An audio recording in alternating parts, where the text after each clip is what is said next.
Good morning. I hope you're having a great day so far. Today we're going to talk about characteristics of function graphs.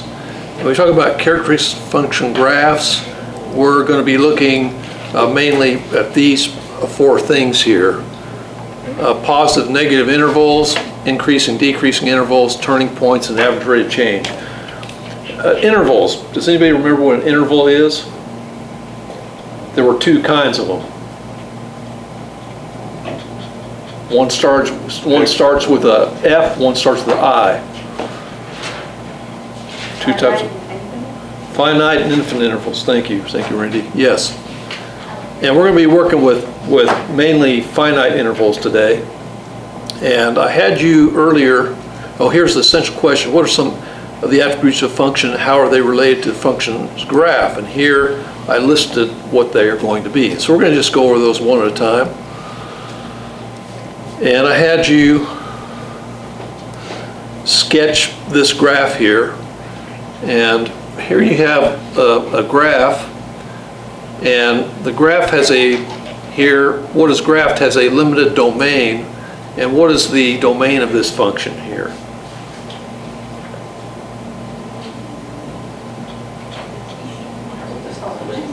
Here's our domain right here, right? Between 0 and 11. And what is our range going to be? Negative 1 to 1. And later on, probably in pre-calculus, you're going to have sinusoid curves. They're going to have this kind of range also. And A here, the values of the function on the interval from 1 to 3. And this interval they talk about here is this interval that they speak of here from 1 to 3. Is that a finite or infinite interval? Finite, right? Because has limited, doesn't have infinity on either end. Finite interval. And the values of the function on the interval from 1 to 3 are positive or negative. If we look at 1 to 3 here, are the values of the function positive or negative? How do you find out if values of the function are positive or negative? How do you determine if values are positive or negative? What would you say, Bryce? I don't know if I'm right, so... Yeah, go ahead, that's fine. Above or below the 0. Okay, I think I'm going to retranslate what Bryce said. He says above or below the 0. How about if I change what you said to instead to say above or below the x-axis? May I say that? Is that what you meant to say? Yeah, okay. Yeah, above or below the x-axis. And so in this interval between 1 and 3, are we above the x-axis or below the x-axis? Above. So we say the interval values, we say f, what they give a value, the function, and I don't give an f of x, they don't do function notation. We'll say y is greater than 0 on the interval I'm going to rewrite this in interval notation, 1 to 3. Y is greater than 0 on this interval 1 to 3. And when you say the word on, that's shorthand for on the interval of. So you can just write on, and I understand that that means on the interval of. Okay, that's nice little shorthand. Now the values of the function on the interval from 8 to 9 are positive or negative. If we look at 8 to 9, positive or negative? Somebody say it loudly enough for my microphone to pick up. Negative? Yeah, it looks like 8, 9, looks like, so we'll say y is less than 0 on what interval? 8, 9. All right? Questions on that so far? So again, as Bryce said, you just kind of look at the x-axis. If the function is above, positive. If below, negative. And what are the values when the function is right at the x-axis? 0. And so these would be our zeros, and we can see what they are, right? 1, 3, 5, 7, 9, 11. And what are synonyms for zeros? Okay, zeros. What are other synonyms for zeros? I can think of 3 other ones. Pardon me? We do this every year. Oh yeah, that's fine. That's what we're in class. Yeah. But zeros, that might be the most important one, because that's obvious. Okay, anything else you can think of?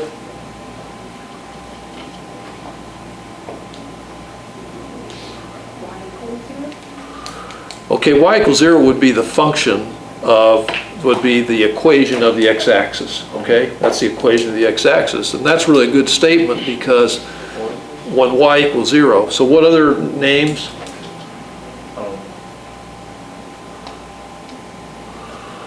Okay, another thing is roots. Roots of the function. Any other you can think of? Okay, here's another one. X-intercepts. Does that make sense now?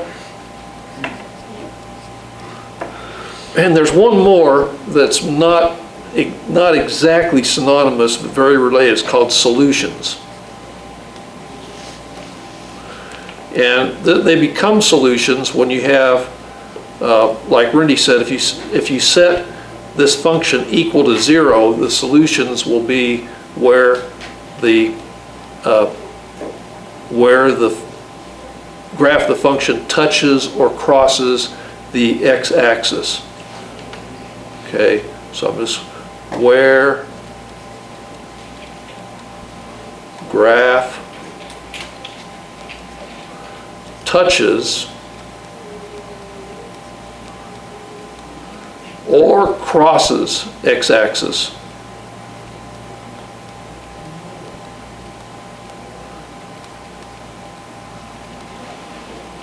Yeah, I'm going to see if my camera picked up that low range there. Yeah. Okay. Yeah, I think think's about right. Okay. Questions on that so far? Okay, so that has to do with the pretty much positive negative intervals. Okay? So it covers that. Now we're going to talk about increasing, decreasing intervals. Okay, a function is increasing when x sub 1 is less than x sub 2 for any x values, x1 and x2 from the interval. So that's kind of an academic way of explaining. And so basically you're kind of looking at, now I'm hoping you can see on the back of my discontinuities t-shirt. Do you see that? On the back of my t-shirt is an example of an increasing and decreasing interval.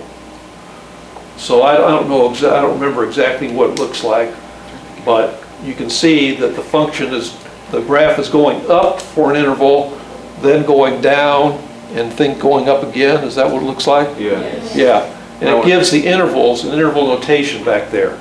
So that's kind of what we're talking about here. Can you show the camera? Show the camera? Yeah, if the camera, but see, it's kind of backlit here. Let's see. Here, I got it. So you can see. Oh, there you go. Oh yeah, that's perfect right there. So anyway, that's what it looks like. So it's part of my discontinuities t-shirt, and I did have half of an intention of wearing it because of that this morning.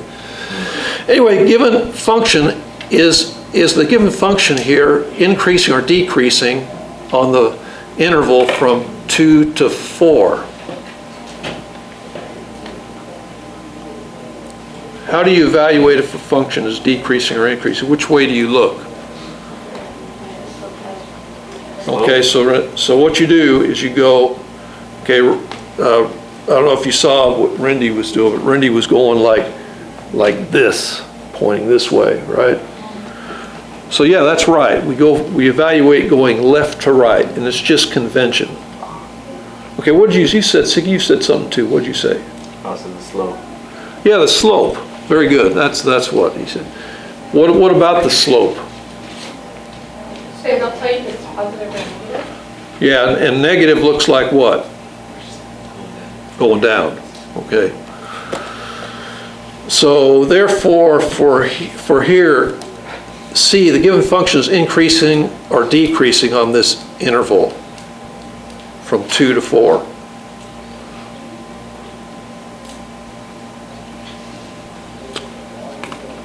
Okay, you look at x equals 2, you look at x equals 4. Is the function increasing or decreasing? Decreasing.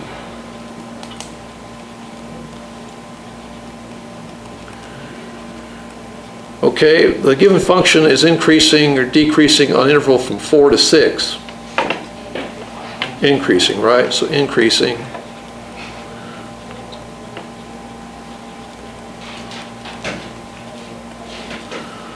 Okay? Is that pretty simple? Yes. Okay. Now we're going to talk about average rate of change. Okay? Average rate of change of a function.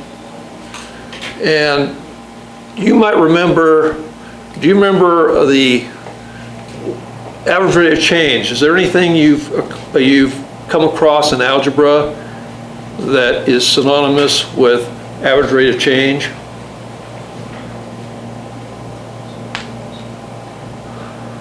Starts with an S. What'd you say? Yeah, so Chloe said slope. That's what I was looking for. There are probably other words too, but slope is the thing. And do you remember the equation for slope of a line or between 2 points? Okay, starts with m equals, what does m equal? y2 minus y1, x2 minus x1. And basically what you're looking for average rate of change is this. Okay, so we're asked the question, what is the given function's average rate of change on interval from 0 to 2? So let's go ahead and mark that. So I go from x equals 0, I'm going to mark that point here, right? So I'm going to call this x1 comma y1, right? Well, that's supposed to be y1. x1 comma y1, right?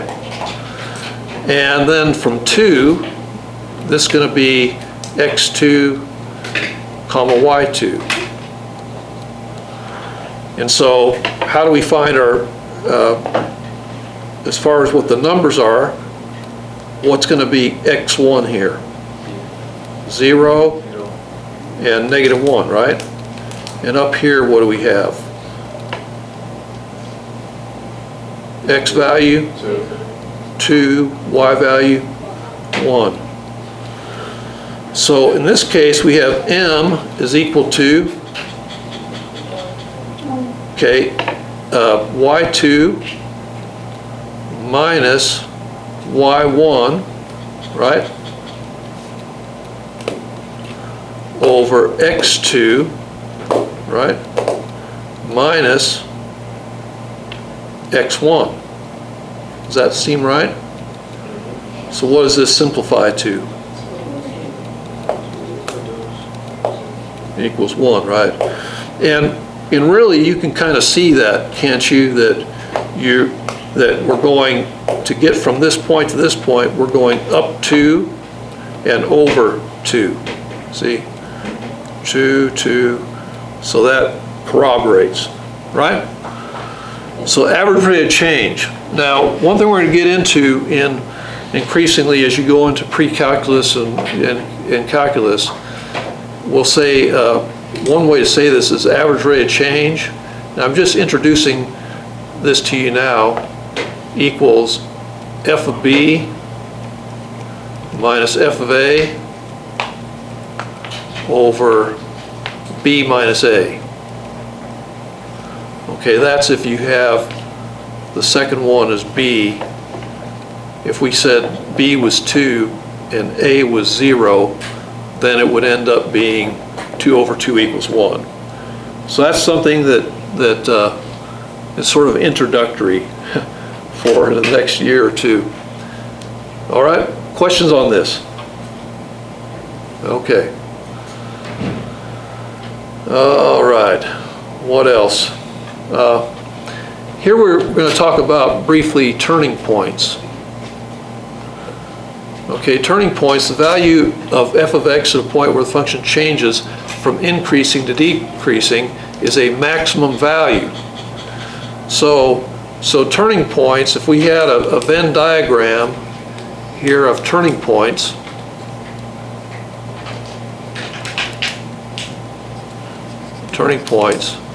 we would have two possibilities, right? We would have maximums, that was pretty, or minimums, right? So it's like maximums and minimums are in the family of turning points. Does that make sense? So turning point can be either a maximum or a minimum, okay? Now, here, if the function changes from increasing to decreasing, we call that a maximum value. If the function changes from decreasing to increasing, we call that a minimum value. And then we're asked the question here, f, at how many points does a given function change from increasing to decreasing? How many points do you see, how many turning points do we see where the graph of the function is changing from increasing to decreasing? Haley says 3. Do you agree with Haley? Yeah. You should, right? I count 1, 2, 3. So that sounds good to me, right? And then now how many turning points do we have here where we're changing from decreasing to increasing? 6. Decreasing to increasing. 3. What? 3. Okay, I count 2. 2. Where we're changing from decreasing to increasing, What about the little one? That's true. right? That's 2. So we have 2 changing from decreasing to increasing, and 3 where you're changing from increasing to decreasing. Okay? So basically it has to pass And- the y-axis and the x-axis, right? Okay, so Siggy asked the question, does the graph have to cross the x-axis? No, it doesn't. And the reason it doesn't is because what? What if this thing was moved up here? So it was all above the x-axis, would you still have turning points that are minimums? Yes, you would. Okay. You just wouldn't have any negative values. Okay. So that's just, so where you are up and down the x-axis affects whether these are positive or negative values, but not if there are turning points. Okay? And we call these things here, these maximums, we call these relative maximums. I'll call them maximums. And these ones down here, we call these relative minimums. And there's another word besides relative that you will see also used, it's called local. So they're kind of used interchangeably, relative and local. Okay? Questions on those right now? Okay, let's go on here. What is the function maximum value at these points? Identify the zeros of the function. I don't want to, then we talk about the zeros of the functions, and we've already kind of talked about those, right? X-intercepts. How many, I want to go down here. How many x-intercepts does the given function's graph have? 6? 1, 2, 3, 4, 5, 6. So 6. And what are the zeros of the function? What are the zeros of the function? 1, 3, and this is set notation, 5, 7, 9, 9, and 11, right?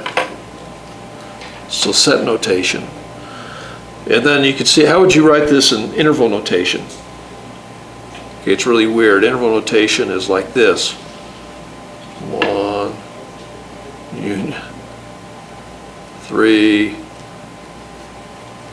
union, 5.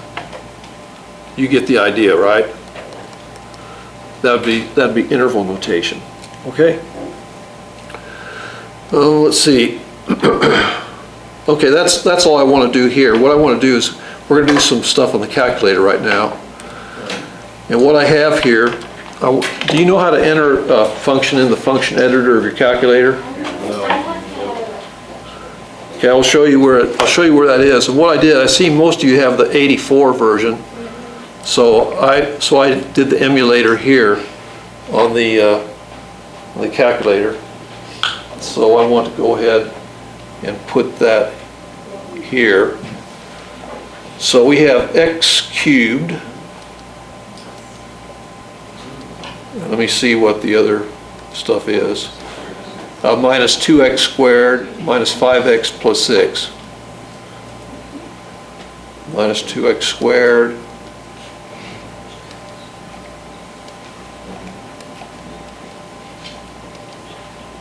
And I hope I got this right here. And I'm just going to go to Zoom Standard, which is Zoom 6. So that's the wrong one somehow. Should be, This. And then drop this. I put something wrong here, minus 5x. Wait, how'd you get 3? I'm not sure. It's right here, Fred. Minus 5x. Zoom. It says XT something. What do I have for 5x Zoom? plus 6. And what it does, it changes it to standard window. There, that's what I want. Wait, can you go back to the... Yeah, I'll go back to the equation. So you should get Oh, I did not get this that. right here. Nope. Nope, I got this. I got this thing. Did you get Wait. that? Nope. Nope. What are we pressing? We all got different things. What's the equation? I think Shut I up, did it Bryce. wrong. Uh, Oh, it's 2x. X3. Hey, can you press, You press graph, right? Yeah, so You look, I see got this. everything right. And what Zoom 6 does is it changes it to a standard window. Zoom 6. it's loading. Can you go back to the? yeah, I think I did it. I got this. Okay? I got this. Anybody else get- All right. So, I even got it. When you put. all right. I want to show you a technique on your calculator also. I got it. How you can, now, this screenshot here, I mean, that's a -5. this screenshot was taken from a TI-84C calculator with the higher resolution. So what I want to do is show you on your calculator, I have emulated the TI-84, which yours should look about like this, right? And most of you have that. What I want to do is show you how to, you don't have enough resolution to put lines here, but you can put dots, grid dots. You want me to show you how to do that? Yes. Okay, what you do is you press second, Second. zoom, which gets you to format. Zoom. Still, And what you do is you go over here to the right where it says grid on, and then you press enter. Okay, and after you have grid on, it looks like this. Whoa. Now, these little dots do what for you? They. grab it. Yeah. Yeah, they kind of measure, they help you measure where they are, where the dot, like 1, 2, 3. You can see these marks along the x-axis. And you can see that they're not evenly spaced here, some of them, right? And the reason for that is because of pixel limitations on your calculator. So it sort of has to choose, and you have this gap. And can you see the zeros here? Yeah. Okay, you can see the zeros. What are the zeros here?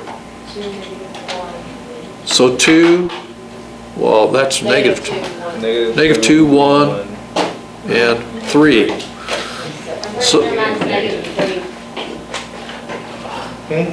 So what I want to do is we want to go over intervals, okay? Okay, we'll call this f of x is increasing on intervals. So where is f of x increasing? What are the increasing intervals on this? 2 and 2 and 1. Would be 2 and 1? I got it No, right wait. that time. Okay, No, it's like, where's the thing start increasing? yeah, it's like Way down here, right? So where does it start increasing? 2 point something. Negative infinity, Oh, no. up to what? Up to x equals, Negative. okay, we see about x equals 1, right? So I want to show you how to find where these are in the calculator, okay? And so you got to follow along here. So we're going to find this point here. I'll show you how to find it. What you do is you press second, trace, and then we want to find a maximum, so you pick 4, and then you'll have a cursor blinking someplace, right? And what you do, there's this question here, it says left bound. And so what you do is you go over here and arrow to the left of this maximum, and then after you get to the left side of this maximum, press enter. Now you see the question right bound. And so now you arrow over here to the right of that maximum, any place to the right, and press enter twice. Let's say guess, and then you press that, and you have a maximum of, we'll say 8, we'll do 2 decimal places. We have a maximum of 8.21 where x equals what? Negative 0.79. So we have negative 0.79 comma 8.21. That's supposed to be 2.1, okay? And so what is the function increases all the way up to negative 0.79, right?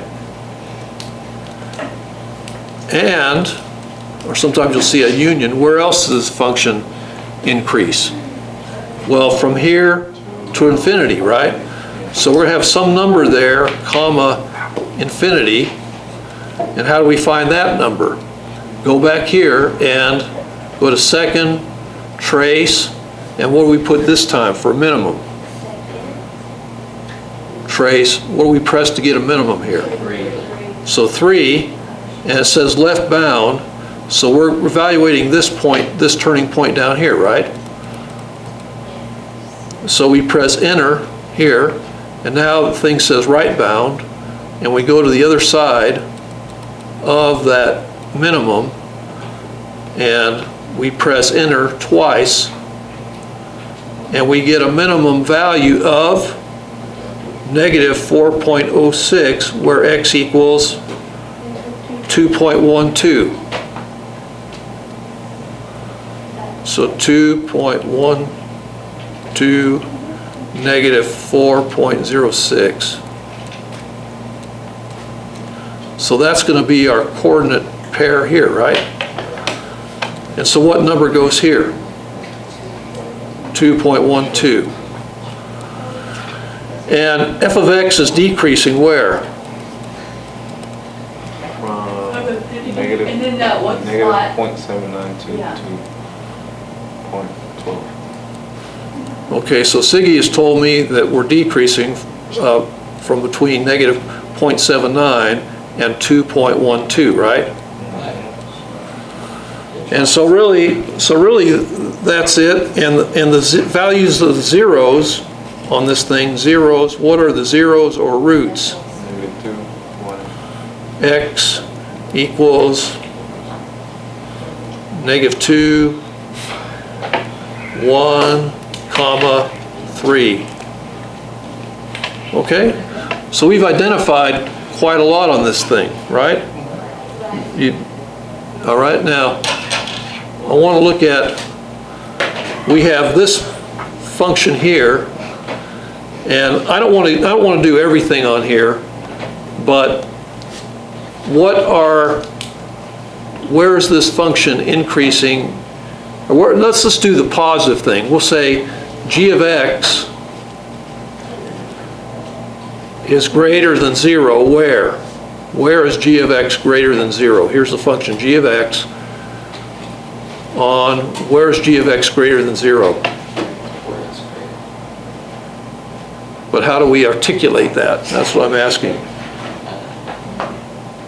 What are the intervals where g of x is greater than 0? We look above the x-axis here, right? Where, what x values, at what x values is g of x greater than 0? 2, no, 2. Okay, all the way from negative infinity to Infinity. to negative 2. And where else? From 2 to infinity. 2 to infinity, right? Yeah. Okay, and g of x is less than 0, where? From 2 to negative 2 to It's really negative 2 to 0, and where else? 0 to 2. And 0 to 2. Now, if we said g of x is greater than or equal to 0, or less than or equal to 0, then we could go, we'll say g of x is less than or equal to 0. What could we do then? We could include this whole interval, right? Negative 2 to 2. So those are just a few things. One thing I want to point out here is this one right here, this absolute value function. And I don't need you to write this in here exactly, but we are decreasing on which interval? From negative infinity to Negative infinity to negative 2. negative 2. Oops, it's going to be like this. Constant on what interval? From negative 2 to 1. Negative 2 to 1. And increasing on which interval? From 1 to infinity. So those are just a few things today, class. That's it, we'll call that good. Price of boys.